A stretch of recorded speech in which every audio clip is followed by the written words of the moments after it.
For those of you who are back in the media room, Coach Matta is here and is ready to take questions. He just told me he doesn't want to make any kind of opening statements, so floor is open for questions. Once again, please identify yourselves before asking your question.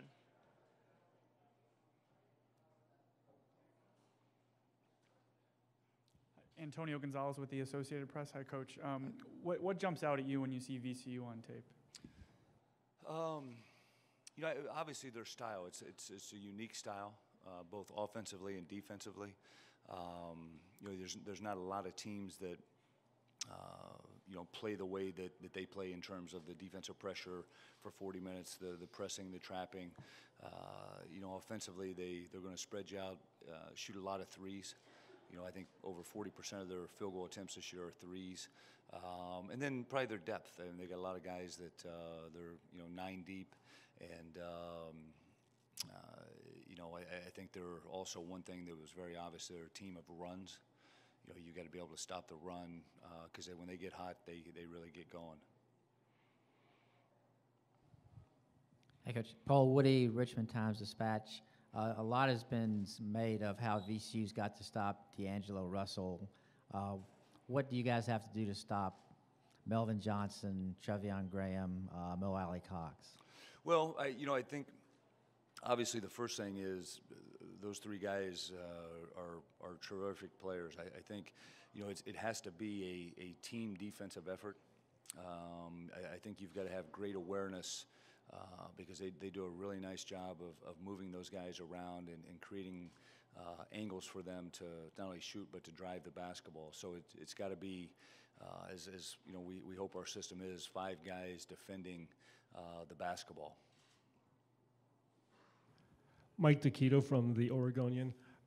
Coach, there's been some talk out of the NBA about potentially bringing the draft age back down to 18. As someone who's had some players go one and done, do you sort of have a reaction or an opinion? And do you have like an ideal of what you would prefer that the draft limit to be? Let me ask you, when you say 18, like out of high school? Yes. Yeah. I think, I don't have a solution. I've thought about it for years because we have been hit. We were kind of the first school there back from 07 to 09 where we were losing freshmen. I don't know what's right or wrong.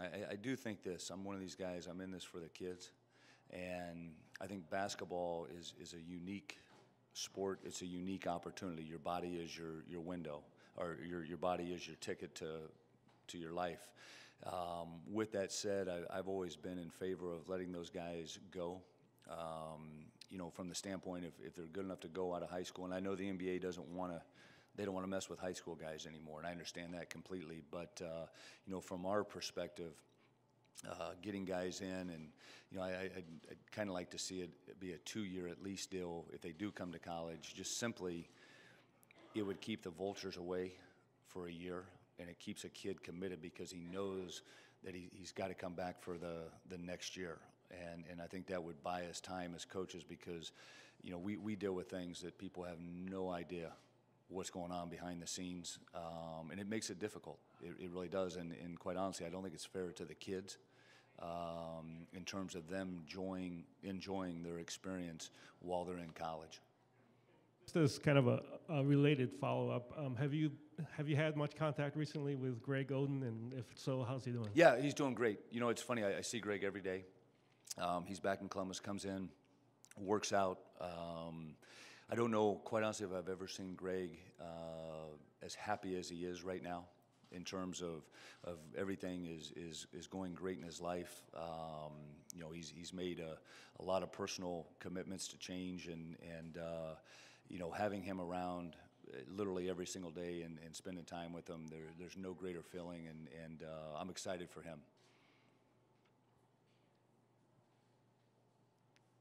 Coach, right here in the middle. Jay Allen, Rip City Radio here in Portland. Just as a follow-up to what Mike asked you, since you see Greg all the time, I mean, is your sense that he's still got some NBA left in him? Is his career over? What's your thought on that? You know, I tell you what Greg is doing right now. He's probably been 6 months of high-level conditioning, training in the weight room, working out on the court. You know, our coaches work him out. You know, I think he's right now trying to gauge how the body feels. and there is a possibility he may make another run at it. And you know, he looks great. He's probably about 280 pounds right now. I mean, I've quite honestly, I haven't seen Greg look this good since when he played for us back in the day at Ohio State. And like I said, his attitude is off the charts. And you know, he went through a lot. You know, you look at Greg's life and how difficult things have been. I know that he still, Greg is always a kid that never wanted to let people down. And the injuries, you know, none of us can prevent those. And I know he still, there's part of him that you know, wishes that stuff couldn't have happened, because I still swear he was going to be one of the greatest to ever play in the NBA just from the year I was with him. Right down here on this side first. Coach Paul Woody again from the Richmond Times-Dispatch. You made a reference a moment ago that VCU's like 40% of their shots came from three. In the A-10 tournament, they made 41% of their three-pointers, which was a big difference from the way they'd been shooting. Your three-point defense, I think, is 33%. What do you need to do to make sure they don't hit 40 against you? They did put on a clinic in the A-10 tournament. They had that one stretch against Davidson. I don't know if I've ever seen a team catch fire like that. You know, looking at that, I think, quite honestly, we've got to do a great job of defending the three-point shot. But with that said, they've got, you know, four guys out there at a time that can really drive the basketball and finish. So it's tough. That's why they're a great team. But I think, you know, challenging the three and being ready to guard the drive is what we need to do. And, you know, like I said earlier, they get on those runs. Like the Davidson game, I think it was 4 or 5 in a row, was incredible. Hi, Coach. Antonio Gonzalez with the AP again. DAngelo's obviously handled a lot of attention and pressure on him all year. What's impressed you most about the way he's kind of handled that as a freshman? And are you curious to see how he'll kind of react on this stage? Yeah, I think this with DAngelo from the first time I began recruiting him, meeting him, and then getting him to campus. He's a very mature young man. I think from the standpoint of how he views things, you know, the success that he's had this year, he didn't see it coming.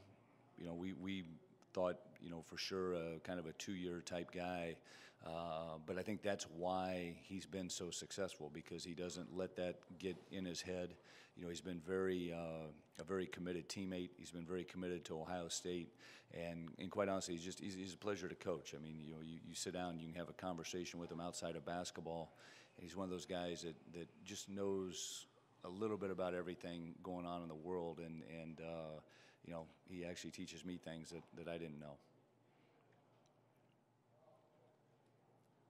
Any other questions? Right. Coach, thank you very much. Thank you.